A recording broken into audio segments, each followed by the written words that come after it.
जय हिंद दोस्तों। मेरे YouTube चैनल में आपका बहुत बहुत स्वागत है। देखिए, एक नया आदेश जो है सरकार के द्वारा, जो पुराना जीपीएफ कटता था जिन कार्मिकों का, उसके रिगार्डिंग आया था पिछले साल।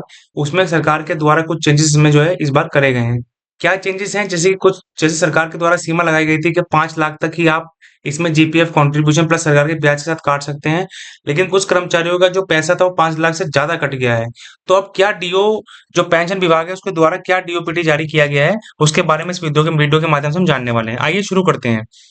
केंद्रीय कर्मचारियों को जीपीएफ की सुविधा मिलती है। पहले यह नियम था कि कर्मचारी प्रत्येक वर्ष अपनी बेसिक का कम से कम 6% और अधिक से अधिक अपनी बेसिक के बराबर पैसा इसमें जमा कर सकता था।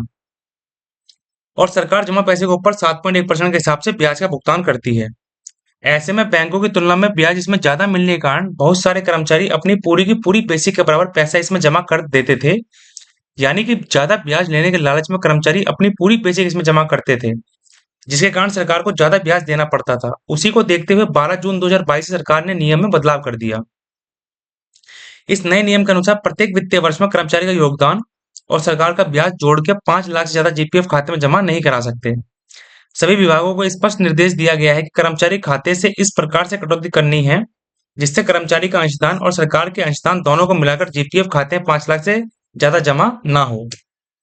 अगर किसी कर्मचारी की बेसिक 50,000 रुपए है तो मान लीजिए जीपीएफ खाते में उसका अंशदान 10% है, तो इस प्रकार से 5,000 रुपए प्रति महीना यानी 60,000 प्रत्येक वर्ष जमा करता है और 7.1% के हिसाब से सरकार कुल 4260 वार्षिक ब्याज के तौर पर देती है। ऐसे में जीपीएफ खाते में कुल वार्षिक योगदान 64,260 रुपए हो जाता है। वहीं पे अगर इसी बेसिक के ऊपर कर्मचारी 80% या 90% योगदान देता है तो कुल राशि 5 लाख से ऊपर चली जाती है।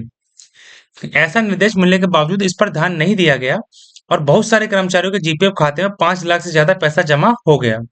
अब विभागों के सामने यह प्रश्न खड़ा होने लगा है कि वित्तीय वर्ष 2022-23 में अगर किसी कर्मचारी के जीपीएफ खाते में 5 लाख से ज्यादा राशि जमा हो गई है तो सरकार के द्वारा ब्याज का भुगतान किस प्रकार से किया जाएगा।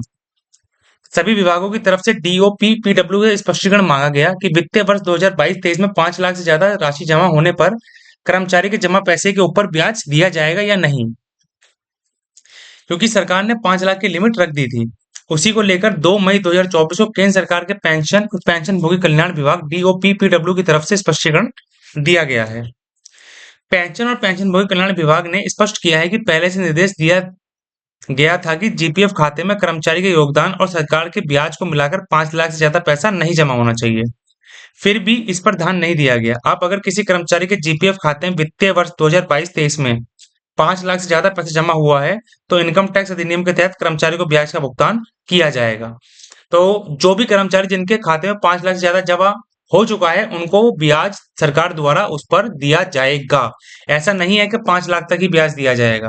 तो ये अपडेट सरकार के द्वारा जो है रिसेंटली निकाला गया है और शेयर करा गया है।